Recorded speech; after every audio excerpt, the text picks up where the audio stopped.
It's Secret Time. Bro, malam ini kita mau cerita tentang seorang penyanyi dan aktris ya. Aktris, pemain film yang cantik banget. cewek berarti kan? Cewek. Dan ini requestnya salah satu family seeker. Ah ya.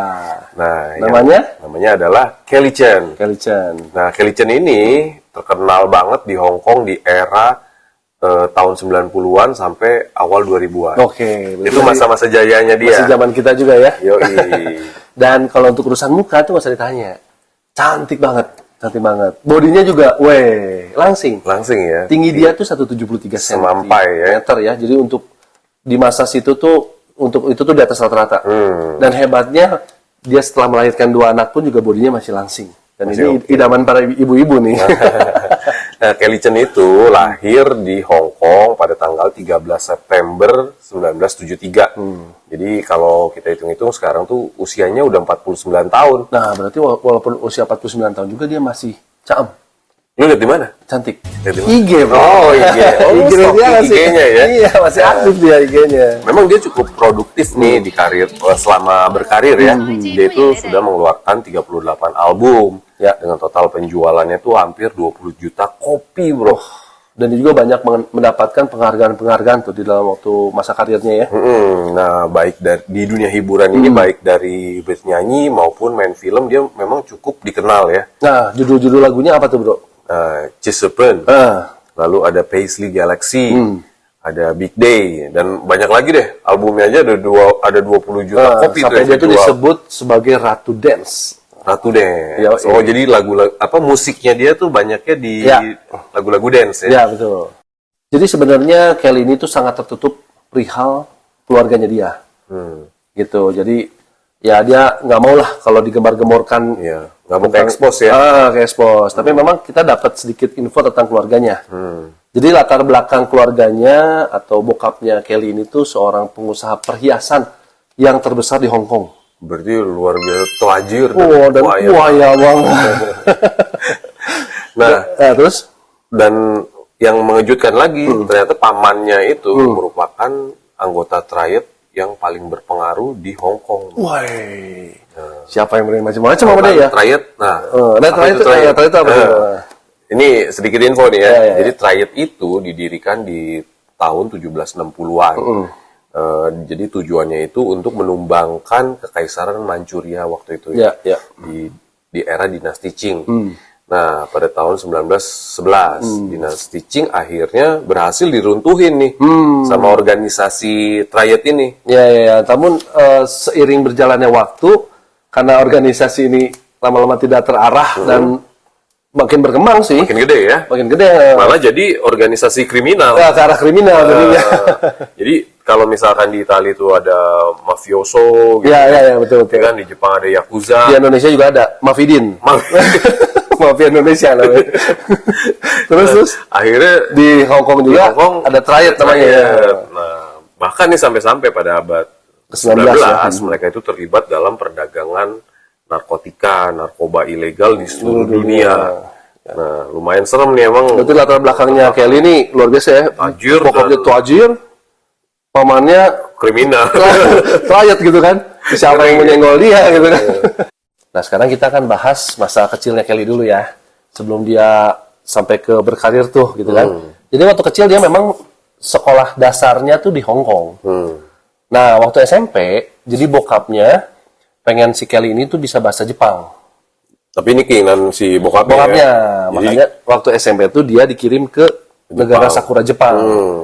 Nah, nama sekolahnya dia di Jepang itu namanya Akademi Kanada Kobe. Nah, jadi sebenarnya di Jepang sendiri Kelly tuh agak kesulitan untuk beradaptasi, bro. Mungkin bahasanya agak susah kali ya. Jadi kurang bisa menyesuaikan kondisi lingkungannya, mungkin agak beda. Dan dia juga tinggal di Jepang tuh di hostel khusus perempuan ya. Jadi nggak bebas kayaknya mungkin, bro. Jadi kurang bisa mengeksplor diri kayaknya. Nah, tapi di waktu dia tuh SMP sampai SMA lah di Jepang ya. Waktu itu guru seninya tuh melihat ada bakat Kelly nih di bidang seni. Jadi si guru di Jepang ini bilang ke Kelly, kayaknya cocoknya dia terusin kuliahnya tuh di Amerika, ngambil bidang seni gitu kan. Nah, akhirnya si Kelly ya awalnya takut-takut nih minta izin ke orang tuanya. dia memberanikan diri, ternyata orang tuanya Kelly ini cukup mendukung untuk dia melanjutkan sekolah seni ke Amerika. Nah, pergilah dia akhirnya ya kuliah di Amerika ya. Ambil jurusan desain grafis. Kuliahnya di mana, Bro? Di Parsons School of Design di New York di ya. New York. Nah, sampai situ memang nih kita belum nyampe ke bagian yang dia menyanyi dan lain-lainnya. Ya. Jadi Kelly ini kan udah kuliah nih, ceritanya tuh di New York ya. Nah, waktu liburan musim panas, Kelly ini sempat balik dulu ke Hong Kong. Nah, waktu itu memang dia cari kerjaan buat ngisi liburan. Biasanya liburannya agak lama panjang ya. Jadi kebetulan teman mamanya ini punya sebuah rumah produksi ya. Dan ngajakin nih si Kelly buat ikutan. Coba deh, karena ikut casting. Cantik gitu ya. Iya. Casting. Ternyata si Kelly ini kepilih Nggak sengaja. Nggak sengaja kan. Jadi dia diajakin untuk tampil dalam video rekaman lagunya Jackie Chan di tahun 95. Jadi model klipnya. Ya, judul lagunya itu Love Songs in Los Angeles. Jadi istilahnya dia jadi inilah model music video lah. Ya, betul. Jadi ini yang menjadi awal perkenalannya Kelly itu di dunia hiburan. Jadi setelah dia jadi model klip, dia akhirnya jadi model iklan dan juga sampai main film. Sampai-sampai dia juga akhirnya merambah ke dunia tarik suara, jadi penyanyi. Nah, hebatnya Kelly ini pernah berduet dengan Andy Lau. Langsung sama artis yang gede ya. Nah, lagunya tuh boom banget. Judulnya apa, Bro? Judulnya Wopuko Aini. Nah, itu dia. Coba nyanyiin, Bro. Gua nggak bisa, Bro, gitu ya. Nggak cuman dia beradu tarik suara dengan Andy Lau tadi ya, tapi juga dia beradu acting. Wah, dengan aktor-aktor terkenal. Terkenal banget tuh ini. Banyak nih. Yaitu Aaron Kwok ya. Aaron Kwok di film Whatever Will Be. Nah, jadi tadi pernah nyanyi duet bareng sama Andy Lau, dia juga pernah main film bareng sama Andy Lau nih. Ya, di Internal Affairs yang ketiga ya. Lalu sama Takeshi Kaneshiro. Itu memang si Kasep ya. Si Kasep ya. Di film yang berjudul Lost and Found. Lalu ada juga sama Donnie Yen nih. Waduh, itu artis-artis favorit gue semua. Donnie Yen yang lagi eksis-eksisnya nih saat ini kan. Di film judulnya An Empress and the Warriors. Lalu banyaklah dia main film-film yang lumayan booming ya. Jadi boom ya gitu ya. Akhirnya, tapi memang dia tentunya beresin sekolahnya dulu. Baru dia berfokus di karirnya. Hebatnya dia di situ kan. Jadi walaupun dia udah boom juga tetap dia selesai dulu nih kuliahnya ya. Sekarang kita bicara tentang percintaannya. Dan Kelly ini tuh bisa dibilang sukses banget. Idaman lah pokoknya. Dan suaminya bernama Alex Lau. Mereka tuh berpacaran selama 16 tahun. Dari tahun 1992 dan akhirnya pada tanggal 2 Oktober 2008 mereka meresmikan pernikahan. Sampai sekarang nih ya. Sampai sekarang. Jadi bisa dibilang ini ideal ya. Ideal banget. Seorang selebriti yang terkenal. Betul. Ideal banget nih. Berarti nggak ada gonjang-ganjing. Ya, usia pernikahannya kalau kita hitung tuh sekitar 14 tahun. Tambah pacaran 16 tahun. Total 30 tahun, Bro. Mereka bersama-sama dan hebat itu. Akhirnya mereka dikaruniai 2 orang anak.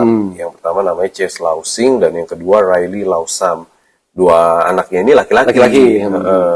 Nah, lanjut nih guys. Pada tahun 2005, Kelly itu melebarkan sayapnya ke negeri ginseng, alias Korea.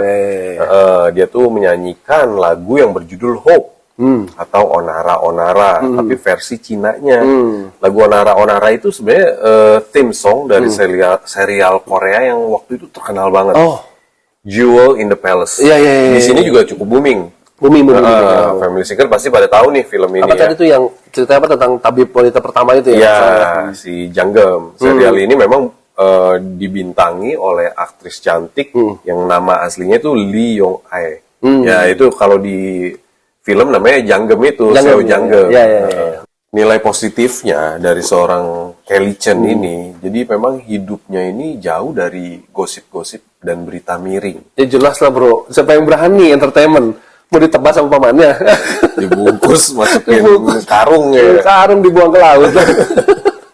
Jadi memang dia setelah sukses di dunia entertainment, dia bersama suaminya tuh ternyata juga sukses di bidang bisnis. Usaha properti, terus ada dia bermain di saham juga. Propertinya banyak tuh di Hong Kong ya. Iya, jadi dia nggak main-main, memang di banyak tempat itu dia punya aset-aset. Betul. Dan yang kalau menurut gua sih yang melengkapi suksesnya dia tuh punya organisasi nirlaba yang namanya tuh Dana Pendidikan Anak Kelly Chen. Nah, memang jadi dia sejak 98 itu udah aktif banget dalam kegiatan-kegiatan amal, bro. Itu, bro. Jadi tujuannya memang untuk membantu anak-anak dan keluarga yang kurang mampu. Hebat gak? Udah cantik, kaya, pinter. Bager. Baik gitu kan. Luar biasa lah gitu ya. Cuman kurangnya satu, bro.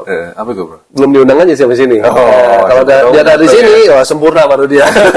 Dia apa kita? Lu yang sedang kan? Iya lah ya.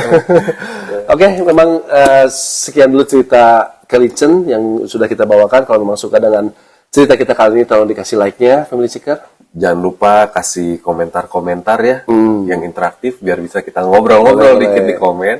Ya, jangan lupa juga subscribe dan ditekan tuh loncengnya. Jadi tiap kita upload itu kalian dapat notifikasinya. Dan masih share-share juga. Ya. Sampai ketemu lagi di cerita berikutnya. Bungkus. Bungkus.